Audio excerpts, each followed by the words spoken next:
하나님 말씀은 여호수아 12장 1절에서 24절까지의 말씀입니다.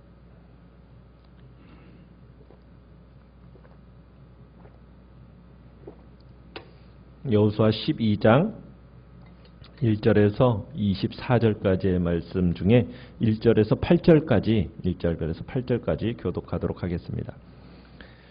이스라엘 자손이 요단 저편 해 돋는 쪽 곧 아르논 골짜기에서 헤르몬 산까지의 동쪽 온 아라바를 차지하고 그 땅에서 쳐 죽인 왕들은 이러하니라.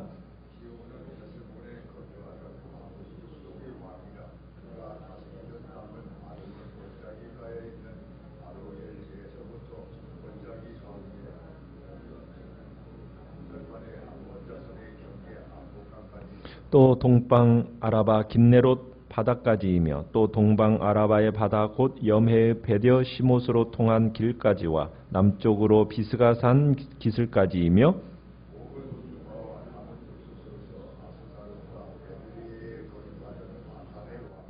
그가 다스리던 땅은 헤르몬산과 살르가와 온 바산과 및 그술 사람과 마아가 사람의 경계까지의 길르앗 절반이니 헤스본 왕 시혼의 경계에 접한 곳이라.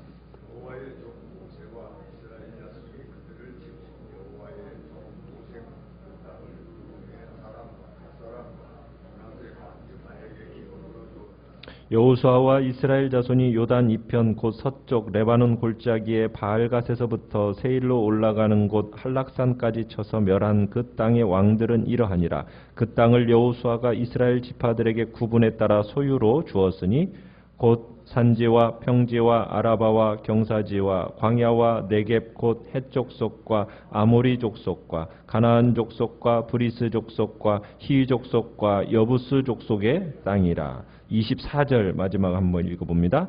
하나는 디르사 왕이라 모두 30 한 왕이었더라. 아멘. 오늘 말씀의 제목은 정복한 왕들과 지역이라는 제목으로 말씀을 나눕니다. 우리가 어제 11장 16절에서 23절에 이스라엘이 가나안 땅 전체를 정복하고 있음을 우리에게 선언하는 걸 보았죠. 이제 12장에서는 이스라엘이 출애굽 이후 치러졌던 그 정복 전쟁을 통해 정복한 지역 그리고 왕들에 대한 열거를 쭉 하면서 지난 정복 사업을 요약을 해주고 있습니다. 그러면서 이스라엘의 어떻게 보면 가나안 정복 전쟁이 1차적으로 완료가 됩니다. 여기서 가나안 정복이 1차적으로 완료가 되었다라는 의미는 무슨 얘기냐면 아직 가나안 정복이 완성된 것은 아니라는 얘기입니다. 이스라엘은 현재 대부분의 가나안 족속을 진멸하긴 했습니다. 그런데 아직 하나님께서 아브라함에게 약속하신 그 가나안 땅을 완전히 차지한 것은 아닙니다. 실제로 이제 이스라엘은 땅을 분배를 받게 되는데 분배를 받은 후에 각 지파별로 정복 전쟁이 계속 수행되어지게 됩니다. 하나님께서 약속하신 이 가나안 땅을 완전히 차지하게 된 것은 언제 완전히 차지하게 되느냐면 다윗 시대에 이르러서야 드디어 이 가나안 정복 전쟁이 완성이 됩니다. 자, 오늘 여기에 나타난 바에 의하면 이스라엘에 의해서 정복된 가나안 왕은 총 몇 명일까요? 요단 동편에서는 2왕이고요. 요단 서편에서는 24절에 보듯이 31왕입니다. 그러면 도합 33명의 왕이죠. 그래서 이스라엘이 가나안 땅을 차지하기까지는 이 33왕을 다 무찔러야 되는 거예요. 그만큼 많은 전쟁을 치렀다라는 것을 짐작하게 합니다. 이스라엘은 가나안을 하나님께서 약속받았지만 거저받은 게 아닙니다. 그들은 무려 7년여간에 걸쳐서 가나안 전쟁을 했고 그를 통해서 가나안 땅에 이제 안착하게 된 겁니다. 이스라엘이 가나안에 정착하기는 그만큼 숱한 역경의 산을 넘어야 했다는 이야기입니다. 자, 이스라엘 백성들이 이 가나안 땅을 차지할 수 있었던 것은 가장 중요한 뿌리가 있어요. 그 뿌리는 뭐냐면 모세가 요단강 동편의 2왕을 쳐부순 겁니다. 1절에서 6절까지의 이야기에서 이 이야기는 여호수아가 아직 이스라엘의 지도자로 등극하지 못했을 때 아직 지도자가 아니었을 때의 이야기입니다. 그곳에서 헤스본 왕 시혼과 바산 왕 옥에 대한 이야기가 있는데요. 6절에 가보면 이때 지도자는 모세예요. 이스라엘이 모세의 지도하에서 이 지역을 정복을 했다라는 거죠. 그리고 이 땅은 누구누구에게 주어집니까? 루벤 사람, 갓 사람, 므낫세 반 지파에게 주어진다. 기업으로 주어진다라고 얘기합니다. 자, 그래서 여호수아가 이스라엘 백성들을 이끌고 가서 가나안 정복에 이렇게 나선 것은 그의 선임자 모세가 하던 일의 연결선에서 보아야 된다는 얘기입니다. 그러니까 여호수아는 모세가 시작한 일을 바통을 이어받아서 지금 그 일을 진행해 가고 있다는 얘기입니다. 자, 그러면서 이제 1절을 다시 한번 보시면은 이스라엘이 정복한 요단강 동쪽 땅의 범위를 알려주고 있습니다. 남쪽으로는 사해로 흘러들은 아르논 골짜기라는 곳이고요. 북쪽으로는 헤르몬 산에 이르는 아라바라는 땅까지가 경계입니다. 그곳이 이제 요단강 동편의 경계고요. 그래서 이 아모리 왕 시온과 바산 왕 옥과의 전쟁이 큰 의미를 가지는 전쟁인데 왜 큰 의미를 가지고 있느냐면 원래 이스라엘은 노예 생활만 하던 사람들이지 않습니까? 그렇기 때문에 큰 전쟁을 치러본 적이 없어요. 전쟁을 제대로 할 줄을 모른다는 얘기입니다. 또 광야 생활을 40년 하면서 그저 돌아다니면서 전쟁다운 전쟁을 제대로 해본 적이 없습니다. 그러다가 이스라엘 백성들이 처음 전쟁다운 전쟁을 해보는 때가 바로 이 요단 동편의 이 헤스본 바산 전투예요. 그래서 이스라엘 백성들은 40년 광야를 보낸 후 이제 가나안 남쪽에서부터 이렇게 올라간 게 아니라 에돔 땅, 모압 땅을 어떻게 합니까? 삥 둘러가지고 요단 동쪽에서부터 이제 가나안 땅으로 들어가게 되거든요. 그런데 이스라엘 백성들이 가나안 본토에 들어가려면은 여기를 거쳐야 되는 거예요. 그때 만난 왕이 바로 이 헤스본 왕 시온이고 바산 왕 옥이에요. 자, 아모리 왕 이 시온이 이 사람은 일찍이 모압이라는 그 족속으로부터 모압 평지 그 일대를 빼앗아 가지고 그 땅의 주도권을 쥐고 있었던 사람이 바로 이 헤스본 왕 시온입니다. 막강한 세력을 가지고 있었어요. 또 바산 왕국도 마찬가지입니다. 그 성읍이 60개나 돼요. 강대국이었어요. 그리고 이 바산 왕 옥이라는 사람은 어떤 사람이었느냐면 성읍들을 다스리는 최고의 실력자인데 거인이었습니다. 그러니까 이스라엘은 이렇게 막강하고 위력적인 대적들과 처음 이제 전쟁다운 전투를 해보는 거예요. 자, 그런데 정말 하나님의 말씀을 믿고 그 능력으로 전쟁을 치렀더니 어떤 일이 있었어요? 이스라엘이 대승을 거두게 된 겁니다. 이스라엘이 그러면서 이 두 나라에 있는 수많은 성들을 차지하게 된 거예요. 그리고 그 땅에 있는 모든 사람들을 다 진멸해 버립니다. 비록 이스라엘 백성이 가나안 땅을 차지한 건 아니었지만 이 세상에서 뭔가 정복했다 한 것을 처음 경험한 것이 바로 이 두 전투예요. 이 두 전투는 결국 이스라엘 백성들에게 어떤 의미로 다가왔을까요? 가나안 땅 정복 전쟁을 하기에 앞서서 이미 이 거대한 두 나라를 상대해서 승리해 본 결과 가나안 정복에 대한 뭐가 붙었겠어요? 자신감이 붙은 거예요. 그래, 우리가 가나안 땅에 가서 전투를 하면 우리가 승리할 수 있다라는 자신감을 하나님께서는 이 요단강 동편의 전쟁에서 맛보게 하신 겁니다. 어떻게 보면 가나안 전쟁의 전초전이었고 또 하나님께서 이 가나안 전쟁을 어떻게 치르게 할 것인가 미리 보여주시는 하나님의 훈련이기도 했던 겁니다. 그래서 그 모든 전쟁 가운데서 하나님께서 이스라엘과 함께 하셨고 이스라엘 또한 하나님의 그 명령을 따라서 그 땅을 정복했고 진멸했습니다.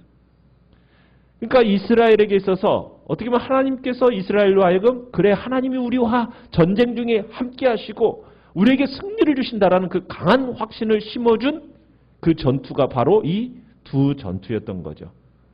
그리고 가나안 정복이 다 될 때까지 계속되어질 능력을 어떻게 보면은 체험시켜 주신 것이 바로 이 두 전투였던 겁니다. 여기서부터 이스라엘 백성들은 자신감을 얻게 된 거예요. 그래서 하나님께서 이제 약속하시고 또 너희들이 믿음으로 나아가면 가나안 땅 이렇게 전체를 차지할 수 있다.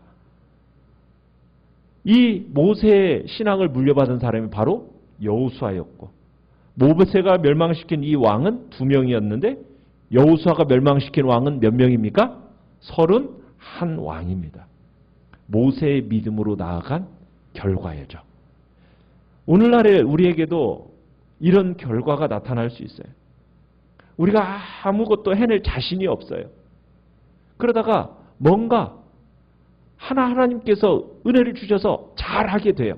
그러면 우리의 마음속에 어떤 생각을 가져야냐면 이것이 하나님의 축복의 사인이다 라는 생각을 가져야 돼요.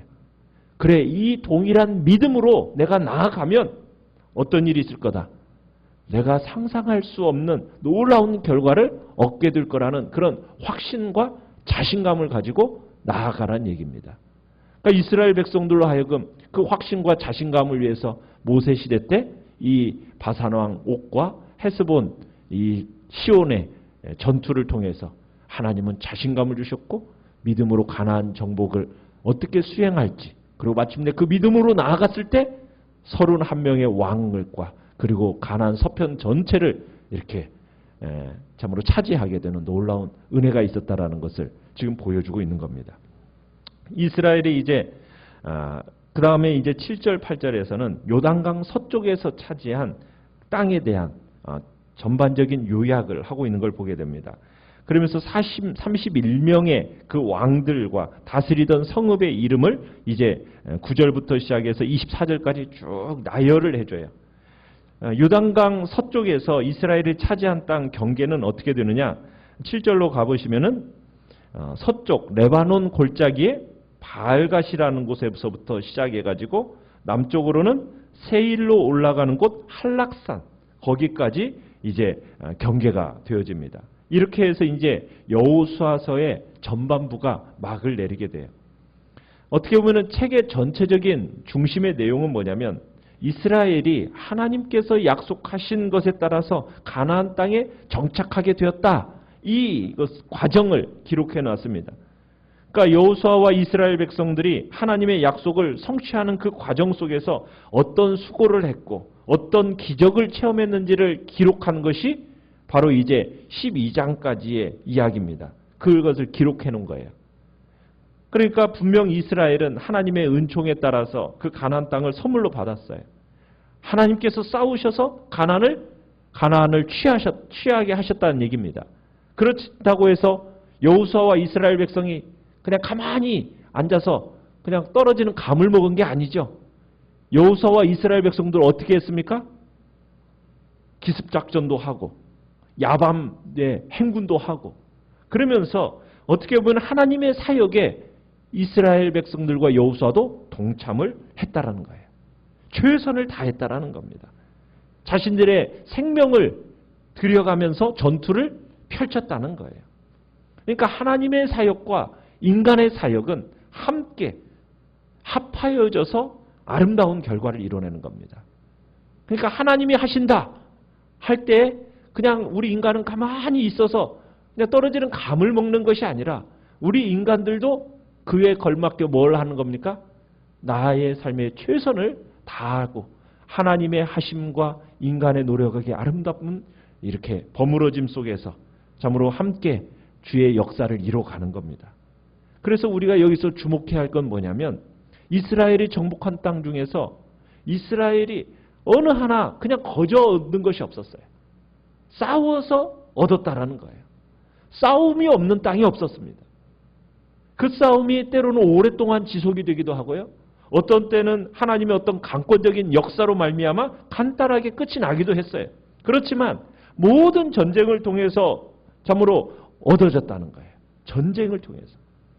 그러니까 가나안 이 정복 전쟁은 가나안 사람과의 타협으로 얻어진 게 아닙니다. 이스라엘은 하나님의 약속에 의지해서 성전, 거룩한 전쟁을 수행하면서 가나안을 차지하게 됐다는 것. 오늘도 우리에게 있어서 마찬가지입니다. 우리가 이 땅에서 정말 악의 세력들과 죄의 세력들과 그 다음에 세상의 세력들과 싸워야 된다는 거예요. 선한 믿음의 싸움을 부단히 싸워서 이길 때 하나님의 그 약속의 유업을 차지할 수 있게 되는 겁니다. 우리는 아무것도 안 하고 하나님이 그저 거저 주시는 거, 그게 아니라는 거예요.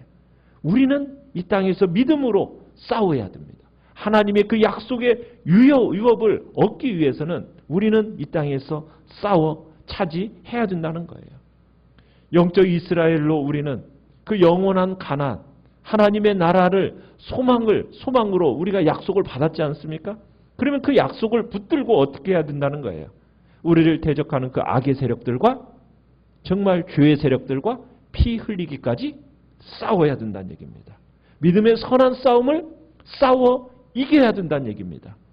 그 싸움을 싸우지 않고 세상과 타협하고 죄와 타협하면 그들이 제시하는 조건에 우리들이 그저 타협하고 나아가면 아무리 좋게 보여도 결국에는 하나님의 약속으로부터 멀어지게 된다는 거예요. 축복을 받지 못하게 되는 겁니다. 그러기에 믿음의 선한 싸움을 싸우라. 영생을 취하라. 이를 위하여 너희가 부르심을 받았다. 디모데전서 6장 12절에 말씀하고 있어요.